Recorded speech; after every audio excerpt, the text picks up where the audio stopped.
কি শীতকাল ভালো করে উপভোগ করছো তো? বড়দিনের আগে তোমাদের সঙ্গে একটুখানি পার্ক স্ট্রিটে ভাইব শেয়ার করবো না তাও কি হয়?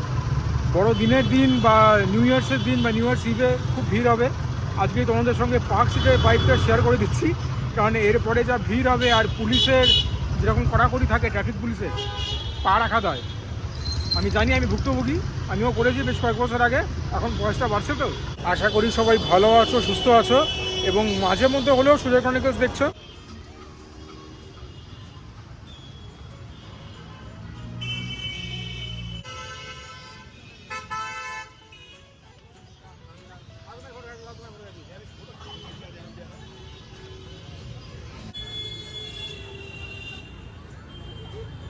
আজকে কিন্তু নো খাওয়া দাওয়া, শুধু তোমাদের সঙ্গে ভাইবটা এনজয় করবো, তোমাদেরকে অ্যালেন্স পার্ক দেখাবো। খাওয়া দাওয়াটা হবে কালকে দুপুরে, এই ভিডিওটি তোমরা দেখতে পাবে।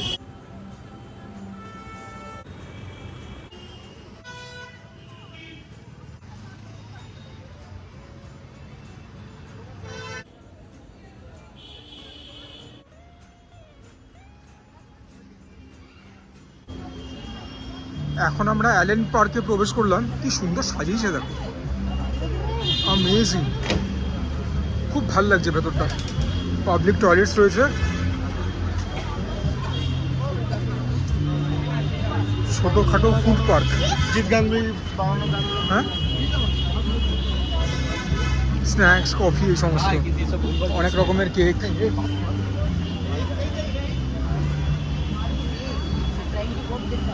আরও কেক।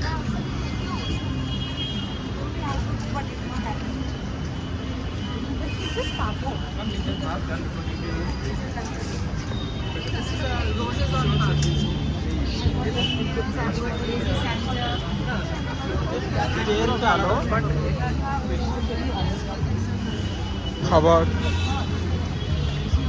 আরও খাবার।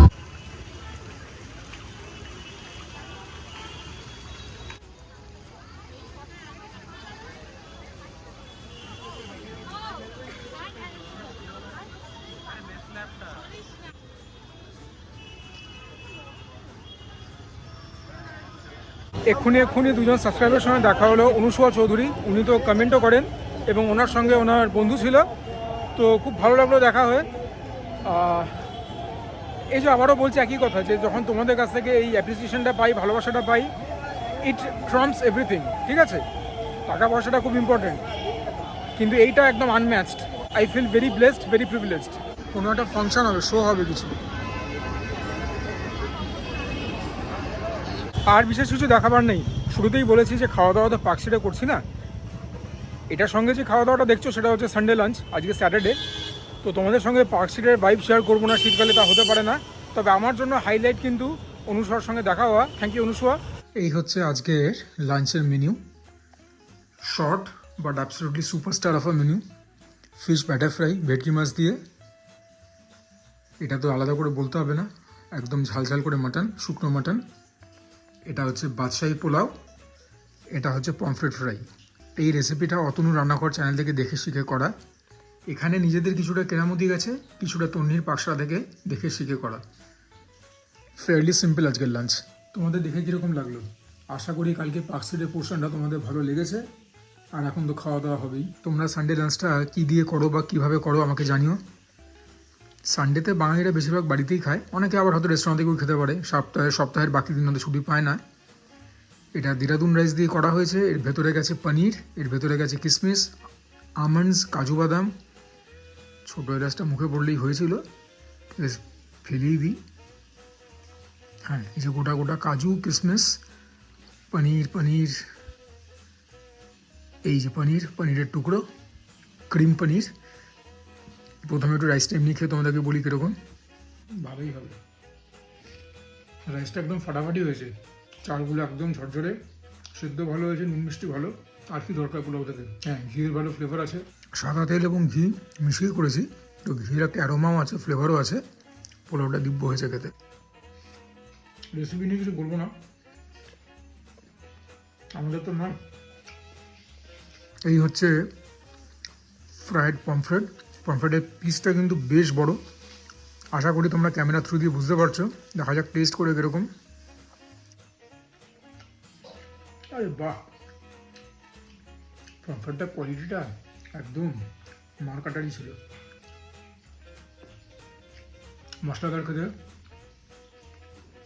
নুন ঠিকঠাক, মাছ ফ্রেশ, আর কি চাই জীবনে। পমফ্রেটটা ব্যাপক হয়েছে, ঠিক আছে, মানে একদম ব্লকবাস্টার হয়েছে। অল্প ট্যাঙ্গি, অল্প ক্রিসপি, এগুলো কারি পাতা, সেখান থেকে একটু আলাদা ফ্লেভার পাচ্ছি। পমফ্রেট মাছের স্বাদ বহুদিন মুখে লেগে থাকবে। কিলার কিলার, যা ভালো হয়েছে না এটা, নইলে এত প্রশংসা করি না। চল অনেকদিন বাদে বলছি, এটা একদম মাঠে বাইরে ছক্কা।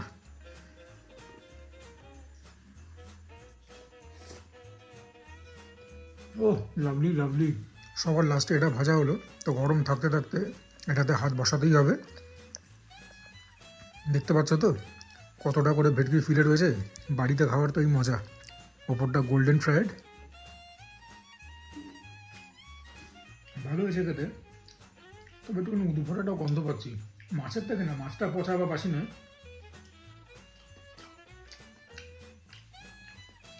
না ঠিক আছে। একটু কেচাপ দিয়ে খাই। আমার মনের মধ্যে যেগুলো আসে একদম আনফিল্টার্ড ওয়েতে বলি, আশা করি তোমরা সেই ব্যাপারটা বুঝতে পারো। ও ফিশ ব্যাটার ফ্রাই আর কেচাপ, মাঝে মধ্যে মনে হয় কেচাপ তৈরি হয়েছে ফিশ ব্যাটার ফ্রাই খাওয়ার জন্য।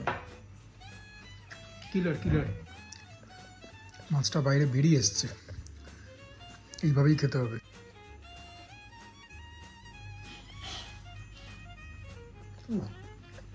কথা বলতেও ইচ্ছা করছে না। আহা হা, মাটনের এই প্রিপারেশন দেখে কার কার জিভে জল আসছে একবার বলো। মাংস দোকানে বেশি ভালো সেদ্ধ হয়েছে, ঠিক আছে। From what I can see, হাড় থেকে তো ছেড়ে এসছেই, অল্প গুলে গুলেও গেছে। সেই ব্যাপারটা কাম্য নয় আর কি। যাই হোক, একদম তেল কষা বলতে যা বোঝায়, একদম দেখেছো তো হাড়গুলো একদমই পুরোপুরি আলাদা হয়ে এসছে।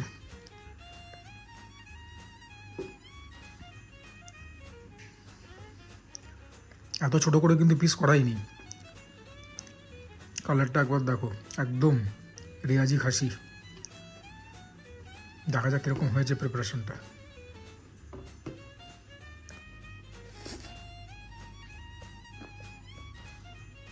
মাংসটাকে নিয়ে আমি কি বলবো, হতে পারে পিসগুলো একটুখানি এদিক ওদিক হয়ে গেছে, গলে গেছে আর কি, বেশি সেদ্ধ হয়ে গেছে। ওই প্রিপারেশনটা যা হয়েছে না বস, মানে সত্যি খেয়ে গিয়ে ছিটকে যাচ্ছে এরকম ব্যাপার। যেরকম ঝাল, ঝালটা ভালো খেতে পারি এবং ঝাল হয়েছে ওর জন্যই। নুন ঠিকঠাক, মিষ্টতা সেরকম নেই, ট্যাঙ্গি আছে, তার কারণ হচ্ছে টক দই গেছে। Perfect balance of all the flavours. মাটনের ঝাল ঝাল ব্যাপার আর বাদশাহী পোলাওটা অল্প মিষ্টি মিষ্টি, দুটো মিলিয়ে না একদম মুখের মধ্যে ফ্লেভারটা পার্টি করছে। একটা খুব বড় সড়ো জোর থ্যাংক ইউ। কাকে বুঝতে পারছো তো? তোমার নিজেরা একবার দেখো, এম আই লাইং? একদম one for the ages. It's very rich, it's very decadent to say the least. আর যখন এরকম লাল লাল তেল ঝাল ঝোল সাদা পোলাওয়ের সঙ্গে মিশে একটা অদ্ভুত সুন্দর ক্রিমসন কালার তৈরি করছে না, আহা।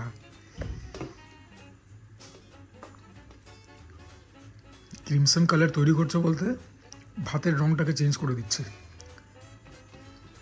বাকি এটা তো অলরেডি রেড। আর এটার মধ্যে দেখলে এরকম আলু যায়নি। এই মাটনটা লুচি দিয়েও ভালো যাবে, পোলাও দিয়ে খাচ্ছি, বাসন্তী পোলাও দিয়ে ভালো যাবে, পরোটা দিয়ে, রুটি দিয়ে, লুচি দিয়ে, সব কিছু দিয়ে ভালো যাবে। এবং অফকোর্স গরম সাদা ভাত অমৃত লাগবে। এই হচ্ছে মাটনের মজা, সব কিছুকে একদম ভুলিয়ে দেয়। এবং তোমাদেরকে আমি আগেও বলেছি, আমাদের এত ধরনের মাংস খেয়েছি, মাটনের মতো স্বাদ সত্যি আর কারুর হয় না। লাঞ্চ একদম ব্লকবাস্টার। এই মাটনের অবস্থা এখন যা হয়ে গেছে না, কি বলবো আর, একদমই পুরো মানে সেদ্ধ হয়ে একদম পুরো ব্যাপারটা অলরেডি নিজেরাই ডিসইন্টিগ্রেট হয়ে গেছে। আমাকে আর করে দেখাবার দরকার পড়লো না। কোয়াইট রেমিনিসেন্ট অফ দ্য ওয়ান, যেটা কিনা রান বিরিয়ানি খেয়ে এলাম আউট 1590-তে। ওরা ইচ্ছা করে করে, আমাদেরটা অনিচ্ছাকৃতভাবে হয়েছে। কারণ এই মাটনের পিসগুলো সবটাই কিন্তু পেছনের রান থেকে আনা, এবং এটা রেওয়াজি ঘাসে, অনেকদিন পরে বাড়িতে রেওয়াজি ঘাসে আনলাম।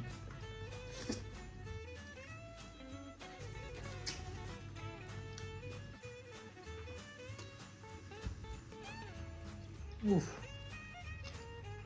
পাগল পাগল করে দিচ্ছে। যতই পোলাও মাংস হোক, রোববার দিন দুপুরে বাঙালি মানুষ একটুখানি ভাত আর মাংস খাবে না তাও কি হয়? এই সুখ থেকে নিজেকে কী করে বঞ্চিত রাখি বলো তো?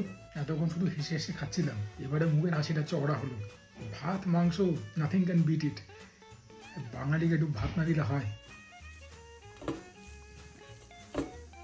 প্রিপারেশনটাই যখন শুকনো শুকনো, ভাতও শুক্তো করেই মাখা হবে, বাট দ্য ফ্লেভার্স এর দেয়ার। যে থালাই নিই না কেন, এই যে আওয়াজ, এই বিরক্তিকর আওয়াজ থেকে আর মুক্তি পাচ্ছি না বাবা। যাই হোক, মাংস ভাত খেয়েই আজকের লাঞ্চটাকে শেষ করব। মাংস ভাতটা না হলে ঠিক জম ছিল না খেলা। এইবারে বলতে পারি তৃপ্তির যে কোশেন্ট, সেটা 16 আনায় পূর্ণ হলো। আহ, গরম 4টি ভাত আর আর মাংসের কষা, এখানে আর কিছু বলবার নেই। This is the ultimate fun. একটু গুছিয়ে খাবারটাকে শেষ করে নিই। নাল্লি পিসটা দেখেছো একবার?